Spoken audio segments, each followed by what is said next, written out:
Ada lagi. A'udzu billahi samii'il 'aliim minasyaitonir rajiim. Bismillahirrahmanirrahim. Alhamdulillahilladzi anzala 'ala 'abdihil kitaba wa lam yaj'al lahu 'iwaja. Wassalatu wassalamu 'ala Muhammad al-muha ilaihi min rabbih. Nun wal qalami wa ma yasturun. Sadaqallahul azim. Uhayyikum bitahiyyatil Islam. Assalamualaikum warahmatullahi wabarakatuh. Terima kasih saudari moderator yang sama pin macam saya. Seterusnya, mata airku yang sentiasa aku rindu. Hadirin hadirat yang saya muliakan, inilah insan yang saya impikan dapat berjumpa lagi dengannya di syurga nanti. Mari sama-sama kita aminkan. Amin ya rabbal alamin. Suami saleh, khairukum khairukum li ahlikum. Saya nak jadi saksi, memang dia seorang suami yang berbuat baik kepada isteri. Thank you darling. Seterusnya, para VIP yang mulia di mata kita, moga mulia juga di mata pencipta. Encik Mazlan yang saya hormati, hebat sungguh berkata-kata tadi, tapi di hati seorang isteri, bicara suami, tetap saya teruja. Seterusnya, hadirin hadirat yang saya muliakan sekalian, tahniah saya ucapkan buat hati-hati bersih, jiwa-jiwa besar yang ada di sini. Sebab berjaya pilih purity antara majlis ilmu dengan bola, golongan ini pilih majlis ilmu. Allah bagi jaminan kepada kita, yarfa'illahu alladhina amanu minkum walladhina utul ilma darajat. Allah mengangkat darjat orang yang beriman di kalangan kamu dan orang yang menuntut ilmu itu beberapa darjat. Kalau kita lahir daripada cycle yang rosak, selalunya kita akan sering melihat kerosakan demi kerosakan. Dan kerosakan itu akan berpengaruh sedikit sebanyak kepada cara kita pandang, cara kita fikir, cara kita buat tindakan. Tapi ada detik yang boleh mengubah cycle yang rosak ini menjadi cycle yang excellent. Tak lain tak bukan majlis ilmu dan juga doa. Kata Nabi, la yaruddul qada illa doa, wa la yazidu fil umri illa albir. Takkan ada yang dapat mengubah takdir kita melainkan dengan doa, dan tiada yang dapat menambah umur kita melainkan dengan kita buat baik. Dan hadis ni ada gandingannya dengan ayat Al-Quran, innallaha la yughayyiru ma biqaumin hatta yughayyiru ma bi anfusihim. Allah takkan ubah nasib sesuatu kaum melainkan kaum tu sendiri ubah nasibnya. Hadirin hadirat yang saya muliakan sekalian, penting dekat sini kita cuba sasarkan hati sekejap. Sebab kalau saya bagi hujah hebat macam mana pun, kalau hati kita sekarang ni tak berdoa dan tak ada usaha bekerja keras untuk dapatkan hidayah Allah Subhanahu Wa Taala, semua ni akan jadi sia-sia belaka. Mari kita miliki hati yang terpilih, hati yang sedang berdoa nak dapat Allah, nak dapat kebaikan, dan juga nak dapat kemampuan untuk lakukan sesuatu lepas ni. Moderator tanya apa tadi ya? Okey, saya ingat. Saja je tengok moderator kita dancing. Moderator tanya bagaimana seorang muslimah nak ada ketegasan untuk menolak apa? Rayuan-rayuan cinta. Kalau istilah bercinta tadi kontroversi, kata Dr. Farhan, banyak perbezaan pendapat. Saya gunakan perkataan ataupun istilah yang tiada khilaf, iaitu nak menolak daripada menghampiri zina. Ini tak ada khilaf, memang confirm dalam Quran sebut wala taqrabuz zina. Jangan kamu menghampiri zina. Kita tengok dalam masyarakat kita, orang perempuan mudah kena tipu. Dan mereka kena tipu banyak kali selalunya. Maka kita tak nak mengulangi skrip yang sama. Apa prinsip yang boleh kita pegang supaya kita tak mudah kena tipu, supaya kita kekal menjadi mawar yang suci terpelihara?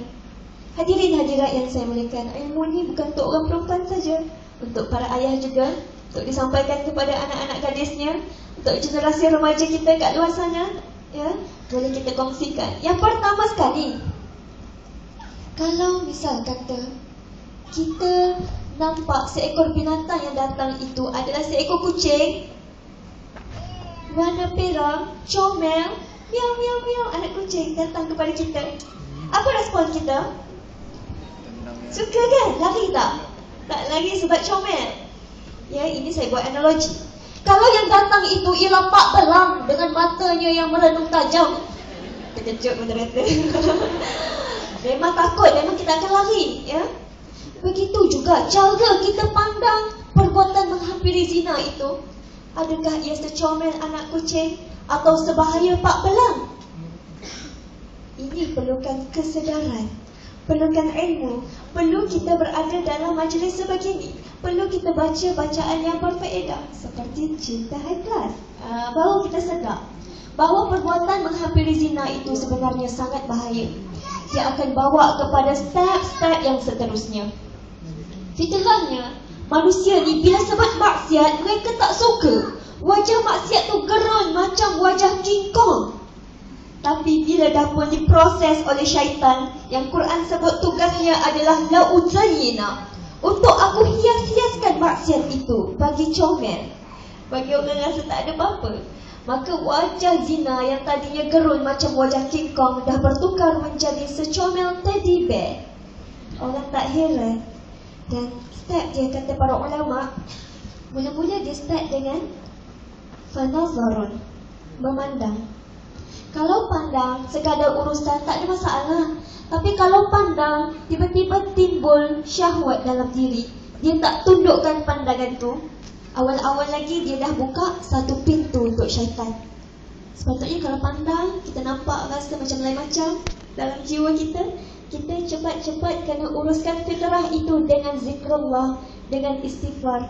Kerana zikrullah itu akan bagi kita berhubung balik dengan Allah, dan tindakan kita pun akan menurut syariat Allah Subhanahu Wa Taala. Seterusnya, step yang kedua ialah fabusmun, saling senyum. Ya. Seterusnya, lepas fabusmun, fakalamun ataupun fasalamun. Bila nak pergi kelas, tergopok gapah, tiba-tiba terlanggar si dia, buku jatuh berselerakkan. Si dia kata minta maaf ya, dia tolong kutip.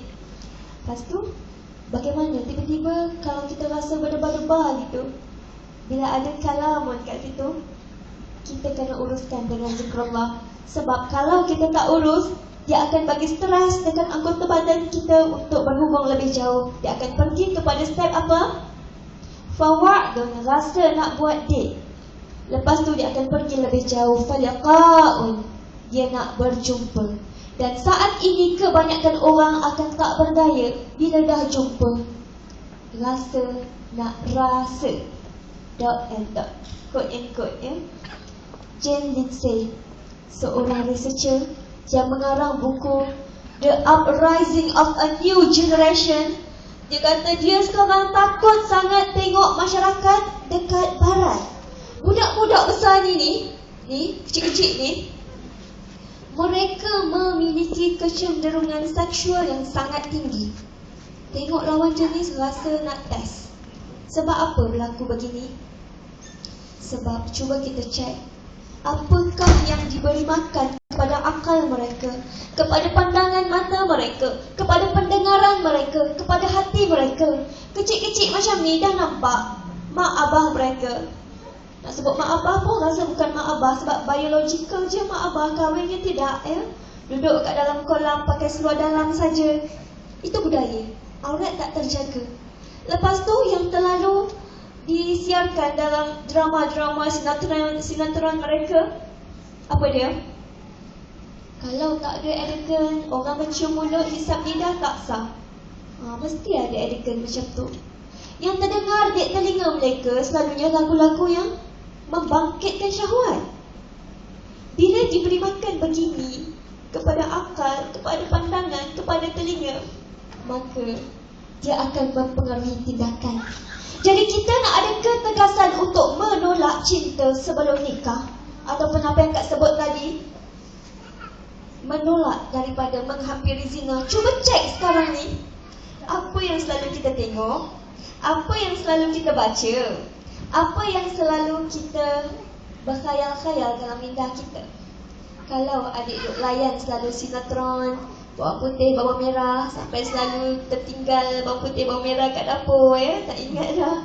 Ataupun selalu tengok Lee Min Ho berjoget-joget dengan pasangan dia, maka cara kita nak uruskan cinta tu pun dia akan dipengaruhi oleh apa yang kita bagi makan kepada minda kita tu. Hadirin hadirat yang saya muliakan sekalian, tips yang seterusnya, yang terakhir untuk round ni, sebab kita tak ada nak bicarakan panjang, ya. Okey, kita kena ada standard, kita kena ada kriteria supaya kita tak mudah terpesona dengan apa yang terpampang di depan mata. Kriteria ni janganlah terlalu payah. Ya, nak orang yang muka dia mesti sama macam Sultan Brunei, ataupun poket dia tebal macam Sultan Brunei, payahlah kan. Kita kriteria jangan terlalu payah dan jangan terlalu mudah. Siapa nak dekat kita terus je nak ikut dia. Tak boleh pilih baju pun berjam-jam kan. Nak pilih pasangan hidup yang nak hidup dengan kita mungkin lebih panjang daripada usia kita sekarang ni, mesti kena ada kriteria. Dan yang terbaik kriteria itu ialah kriteria yang telah diajar oleh Nabi kita, orang yang kita reda agama dan juga akhlaknya. Maka bila kita ada standard, ada kriteria, datanglah lelaki yang muka dia baby face ke, kata-kata dia romantik ke, yang memang kita memang suka lelaki muka baby face ni, tapi kita tak mudah tertipu, ya, sebab ada kriteria yang memandu pilihan kita. Ada perempuan, bila lelaki bagi kata-kata yang best sikit, ya, ala-ala Mama Lombok ataupun ala-ala Mama Bangla, adik manis, adik dengan bunga sama saja. Dia rasa, aku mesti nikah dengan lelaki ni lah, ya. Tak ada kriteria. Dia mungkin ulang ayat yang sama kepada 10 wanita yang lain. Kriteria ialah kita tengok bagaimana dia tawarkan cinta pada kita. Dia jaga Allah ke tidak, ya? Dan dia hormat ke tak wali kita. Wallahu a'lam. Ini suatu kekuatan. Bila ada kesedaran, ada kriteria, ada kefahaman, doa, usaha, insya-Allah. Terima kasih kepada Ustazah. Sebab kata Ustazah, jadilah mawar yang suci agar terpelihara segalanya. Jadi